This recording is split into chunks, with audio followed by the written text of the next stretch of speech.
Hey everyone, so here we have the new Magic Keyboard for the iPad Pro M4 version. This is the new Magic Keyboard that Apple released alongside of the iPads, and to no one's surprise, this keyboard works with only the new iPads.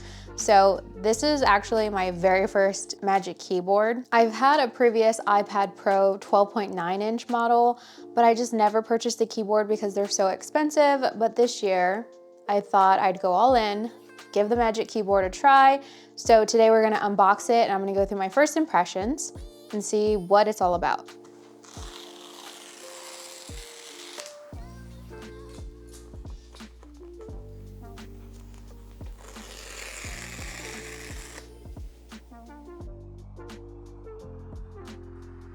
Now I'm gonna be honest, I feel like I'm gonna like it, but I hope I don't. So I can just return it and get my money back.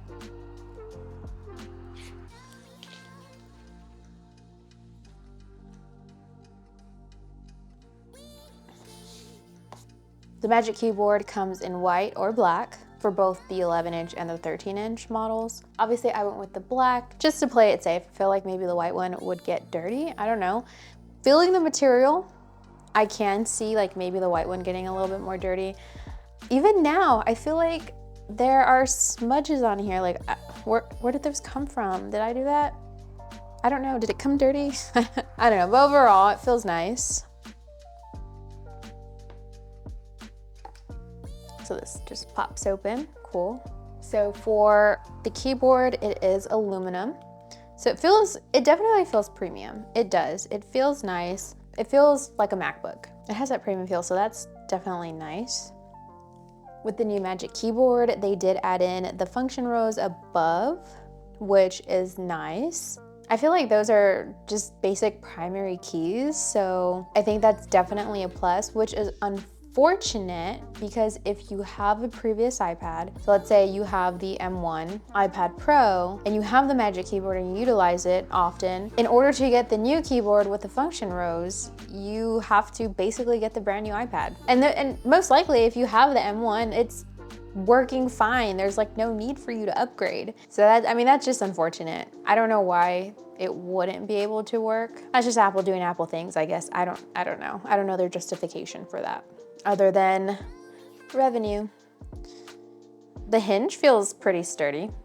I mean, I don't have the iPad on it yet, but it feels pretty nice. So the trackpad is a haptic trackpad. So since the iPad's not connected yet, there's no feedback. It does kind of go down. Like it doesn't click, there's no clickiness, but you can kind of see a gap there.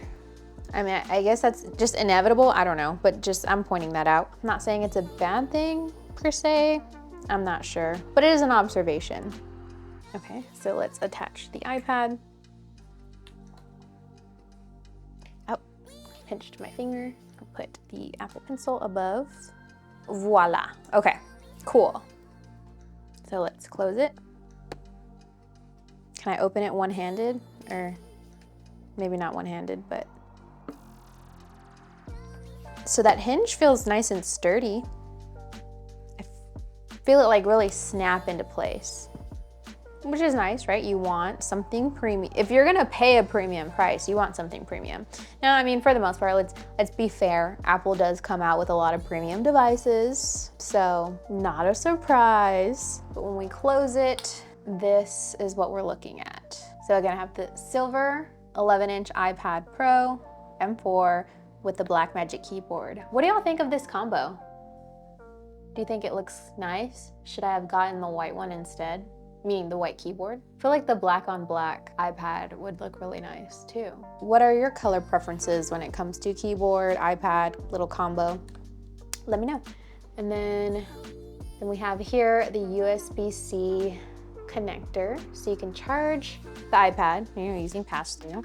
And then one thing that I did see that is unfortunate, you can only use the USB-C port to just charge. Like if you wanted to connect like an external SSD or anything like that, you would still have to plug it into the port directly onto the iPad, it's not going to work if you plug it into this pass-through port. I don't know for sure, obviously this is just an unboxing, but that's what I read. So that'll be something to test out. But if it doesn't work, I mean, it's not a big deal, but it would kind of help the form factor. Because if you have something plugged in and then the cable is just kind of hanging out this way, not that it could maybe get in the way, maybe you're overtyping, I don't know. But I feel like if you were able to plug it in, you tuck it in the back and it really just be out of the way. Okay, but now we have the iPad plugged in. So we do have the haptic feedback now that there's a power source going to the keyboard. That feels nice. Now we can see the little cursor. So it kind of gives MacBook vibes for sure. So you can use a trackpad, like a trackpad should work. We'll open up Notion, just a blank page. Let's try out the typing.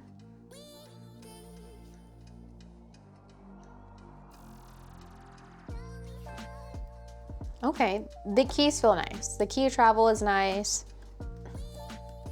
It is a comfortable typing experience, I would say. Keep in mind, this is the 11-inch. The 13-inch is obviously going to give you more space around the keyboard. You're gonna have bigger keys and a little bit more space between the keys, I believe.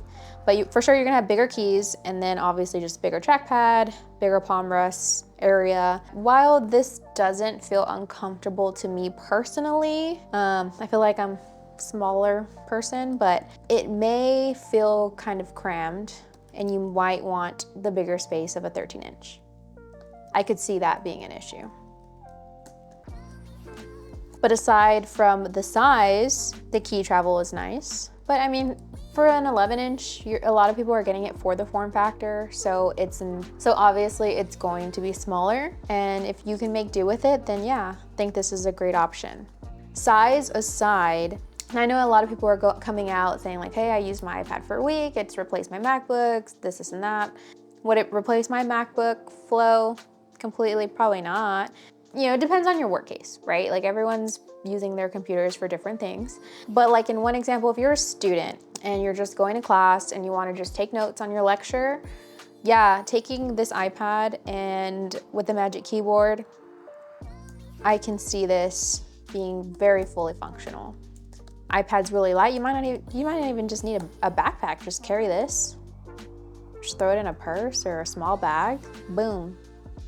Got your lecture notes. That's definitely doable. Now, if I were to work like on a script or work on, I don't know, something, and I didn't need any other like heavy applications that aren't available on iPad, then yeah, I can definitely see this as a great laptop replacement. Just basic browsing, maybe video calls like Zoom if you're like businessy and got to take business calls, things like that. Responding to emails, yeah, I could definitely see this as a laptop replacement for sure. Now, speaking of laptop replacements, I think like a lot of salespeople would benefit from this little combo, and people are probably already using it. We just moved into our house a couple months ago. One of our solicitors that came by was a guy who was selling solar. I think he had the 12.9-inch, but he came with his iPad and his little keyboard. He gave us his whole spiel, was typing his notes, I don't know, doing whatever he was doing on it. He did all of his work on his iPad. And he even mentioned like, oh man, I love this thing. And he's just typing away, doing his thing. And so for him, yeah, this whole setup was fully functional and great for him to do his workflow. So I think it could definitely work for some people. I mean, it does, obviously. I think it's useful for that, for sure. Yeah, no, I do like it. The only thing I don't like is, okay, so this is a good setup. Boom, close it. The iPad's protected. Well, at least not on the sides. I guess on the sides you can get it scratched. Screen, the back is protected. But let's say you just wanna lounge on the sofa or have it on your lap. You don't want it in this whole laptop mode. You just have to take it out. And at that point, the iPad's not protected. I mean, I know like I've seen it where they sell cases that are compatible with the Magic Keyboard. Obviously, I don't have one. If you have one of those, let me know down in the comments how you like it. Because I don't know, I just would like it to be a little bit more protected, especially considering the price point, right? You're paying for the 11-inch $300. For the 13-inch, you're paying $349. Yes, $350 for that one. So that is, I guess, the only unfortunate downside if you see that as a downside for you. But if you're just using it in little tablet, laptop kind of mode, then I don't see that as an issue. But I mean, it's an iPad. You can do other things with it. Like for example, I had the 2018 11-inch iPad. I think that one was an M1, but I had the 2018 model. And with that, I had the Logitech keyboard. Now, the difference between the Logitech and this is the keyboard basically snaps out. So the iPad itself is in a protective case, and then the keyboard can just be attached or detached, whatever works. So that's cool. That, you know, yeah, I don't know. But other than that, like, this definitely feels premium. It is nice. My only concern is just when you don't really want to use it in this mode, it's just not protected.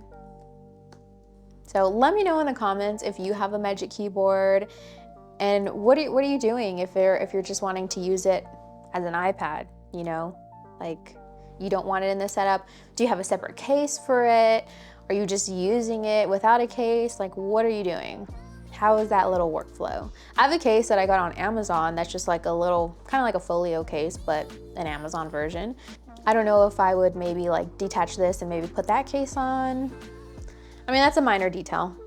It may not affect everyone, but it is something to consider because I just don't know how I would use. Like, let's say right now I want to go lounge and watch TV, and I want to just scroll on social media. Like, I'm not gonna have this propped up like a laptop on my lap. Oh, I'm not gonna have it just propped up. Guess we're just going YOLO and using it without a case. I don't know. But anyway, do I think it's worth $300? I think it's nice. It feels nice, definitely feels premium, and that's a plus. I'm gonna be honest, I kind of don't want to like it so I can return it and get my money back, because everything here is bought with my own money. Nothing's sent out for review or anything like that. So, but it just depends if I utilize it or not. If I feel that I'm using it enough to justify having it, then yeah, for sure, I will keep it. But if I find that I'm taking it out of the Magic Keyboard and using it more on my lap as a tablet, whatever the case is, then maybe it just kind of has to go back to the store. Let me know your thoughts down in the comments. Do you have a Magic Keyboard? Do you like it?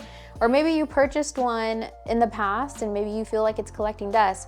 Let me know what your thoughts are. I'm honestly pretty interested because I want to know what people are using their Magic Keyboard for and what they're doing in the interim and all of this or that. Do you think it's worth it? Do you just think in general the Magic Keyboard is worth it? Do you love it? Do you hate it? Let me know your thoughts down in the comments below. But that is going to conclude this unboxing and my first impressions. I need to see if I'm actually going to utilize it in order to justify the purchase. That's just where I'm at right now. But we'll end this here. If you like this video, please give it a thumbs up and subscribe to the channel for more tech-related content. But thanks for watching, and I'll see you in the next one.